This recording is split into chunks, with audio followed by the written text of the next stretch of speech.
after machines in their day, these things. It is interesting. They are a bit of a trigger's broom, a lot of these bikes, though. You know, it's funny you mention that. I was thinking about it on the way to the hotel on Friday, thinking, at what point does it become not that bike? Yeah, no, absolutely. I think as long as the frame's got the correct number and the engine's got a correct number on it, that's pretty much it, really, because... yeah, I guess as long as you've got the right sort of size wheels in it. And we were talking about tyres with Graham Hedlett and the other day, because Avon, obviously, unfortunately, no longer making tyres in Wiltshire there. I think there was some talk of the factory production moving to France. I know Hoosier have supplied lots of the Avon replacements, things like the sidecars and stuff like that. But I'm not quite sure. I haven't seen GP Originals. I'm not sure what they're running either, because they're another. They used to have a Control Avon. They used to use the AM22, 23 series tyres as Control. I'm not sure what they're using this year either. Hopefully that question will be answered when we go to Cadwell, where they'll be joining us once again. As the leaders now go up, is that Mark Taylor out in front? Now this is very hard to tell, because a lot of these guys are wearing the period coloured leathers, i.e. black. It is very period correct, isn't it? It just doesn't make it very easy for us. Yeah, you almost expect to see them in open face helmets with a tweed jacket on, quite frankly. Cork-lined helmet. Yeah, cork-lined helmet and leather elbow patches with no armour, yeah. Things have moved on, and Lewis Leathers. I don't think we see any Lewis Leathers out there. We don't need no armour. We've got a thick woolly jumper underneath. Yeah, we don't need a chin bar. We've got a pipe. Well, it's Dan Jackson leading the way on that number 137 machine. That is the Matchless G50 from the Team Siggy Racing supported bike. So the Matchless G50 leads the Max Norton of number 82, Mark Taylor, that is, sorry, by a tenth and a bit of a second. Then it's Russell, Perkin, Hebb, Bain, Higlett, Dawson, Thrower, Tong, Hand, Stephen Hocking, Perch. Williams dropped 6 positions, so Williams is the biggest loser on that lap, unfortunately, for the number 33 of Alex Williams from the middle of that 4th row, and just behind him there is the number 59 machine of is that David Hebb, but Hebb there, David Hebb, albeit at the back of the field then, is still leading the way in the 11 seeds, so you can only beat who shows up, and if you're the only one out there, then fair play to you. You deserve all the points you get. Yeah, absolutely. Yeah, it's might be slightly hollow in some ways, but as you say, if nobody else shows up, what can you do about it? It's not your fault, is it? Go there and enjoy yourself at the end of the day, which these guys do. I was talking to Graham Higlett yesterday, as I mentioned, because Graham used to be, well, I used to be one of Graham's combatants, to be fair. He's won the championship and I didn't, so I guess that gives him the upper edge there. But he used to have some great races with Graham, and he was talking about how much fun these bikes are to ride, and they certainly look a lot of fun. They really do, don't they? I know Mark Taylor's told me the same thing in the past, just how impressed he is with how well these bikes actually perform. And well, he's trying to make that one perform very well indeed. I think he's just might be moving into the lead there, isn't he? He was in the lead. That's Dan Jackson just retaking the lead there. So it's a 1 minute 23.308 for Mark Taylor, albeit he was across the line less than 200th of a second behind Dan Jackson. And Dan Jackson goes PB and purple in sectors 1 and 2. Mark Taylor is vice versa. He went purple, then PB in sectors 1 and 2. But they are now 0.9 of a second ahead of the number 68 machine of Michael Russell, who dropped a position on the opening lap there, but holds on to 3rd place this time around. So the top 7 positions, all occupied by the 11A riders. First of the 11Bs is the number 53 machine of Richard Dawson. He is ahead of Thrower, Tong, Hocking, Williams and Perch. That is the top 6 and the only 6 riders in the 11B class. The 11Cs, as we mentioned, David Hebb, the one and only rider out there in the 11Cs, and 2 riders in the 11D category. They are 11th and 12th overall. Sorry, half a second separating Stephen from Han. So the race leaders already making the way round Coppice, then Jackson leading the way ahead of Mark Taylor, but fastest of all in that first sector, it's a purple first sector for the number 68 bike of Mike Russell. Well, Mike Russell, I think I don't have any figures on these. I won't lie to you. In the past, they have actually supplied us with lots of paperwork, and they've had their own commentator as well. So I was kind of hoping that might be the situation this weekend. So lackadaisy me, I didn't actually do the background check, but I'm pretty sure Michael Russell has been a champion in this particular class before. I'm not quite sure who's leading the class at the moment. I did have a very brief look, but that was a couple of weeks ago when I knew these guys and girls would be joining us. I think they might be joining us a little bit later in the year as well. Are they coming to the revival meeting? I wouldn't be surprised if they are there. Yeah, because we saw them there last year. I think it was, wasn't it? The Lansdowne. Yes. We had the GP Originals. GP Originals. That's it. The XU GP Originals. Yeah, quite a few guest classes there, but I think the Lansdownes are one of them. Yeah, I think it'd be good to see them out again, because I know they've got a lot of fans amongst their personnel. Well, good side-by-side stuff up towards. Top there. I'll tell you what, there's not a lot separating those top three, is there? No, to say the very least. There is a 0.3 of a second as they came across the line. They all go yellow in that first sector. And I think I was just thinking about it, what would be interesting to see how the lap times differ now to when these bikes were in their heyday and the bikes. Well, the biggest problem you're going to have there is the fact that the circuits have changed over the years. Actually, I don't think you're going to find an original circuit from the 1950s. That's a fair point. Just thinking about this one's changed. This one, was it, there's the late 70s, this one started holding racing events again, wasn't it, after the war. Jackson, Russell, Taylor is your top three now. So Mark Taylor drops a position then, but the top three still covered by less than half a second as Michael Russell goes purple in that second sector. Dan Jackson goes green in the second sector, and Mark Taylor drops down to third place going yellow in both sectors. But a personal best lap of the race for Jackson, a 1 minute 23.259. He is the quickest of that leading trio then. Russell a 1:23.3 and Taylor a 1:23.519.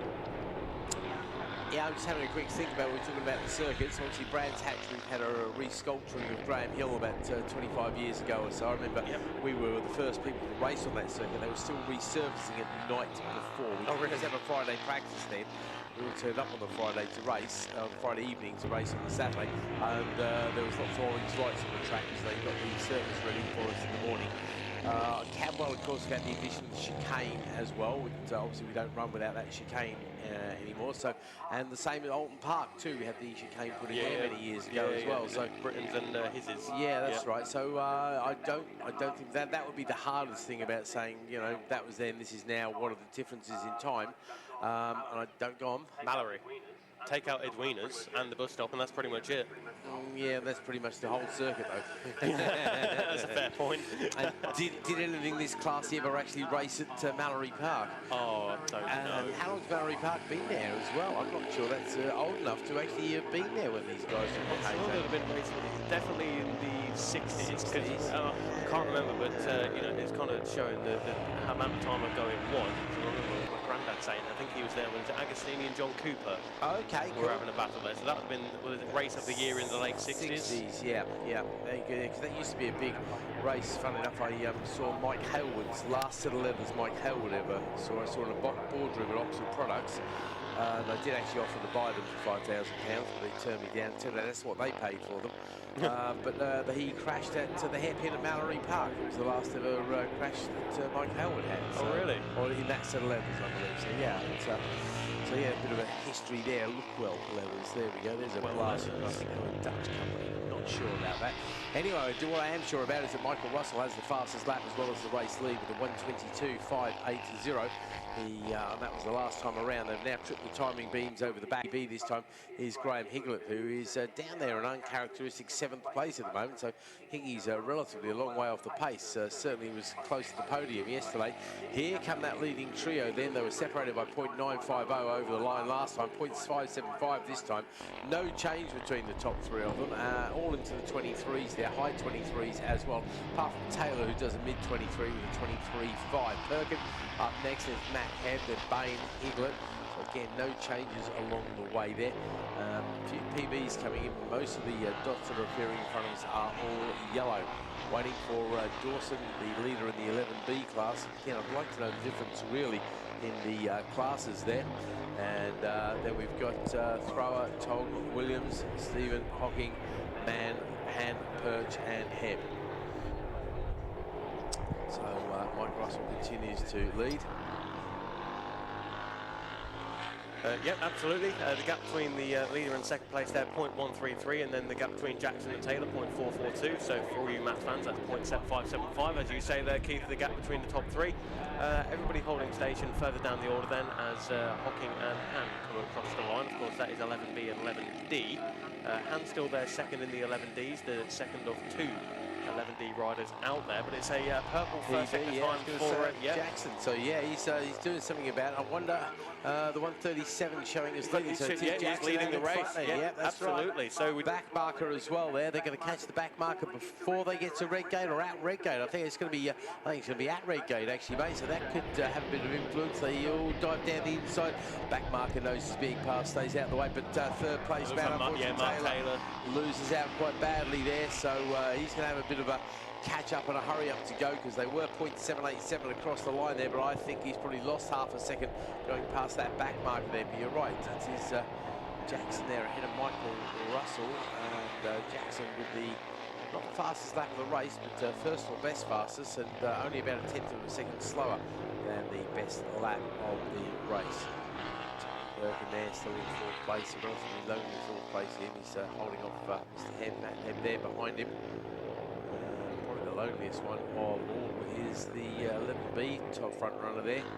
The number 53 machine of Richard Dawson. He's 20 seconds back from Graham Higlett, but he's 18 seconds ahead of, is it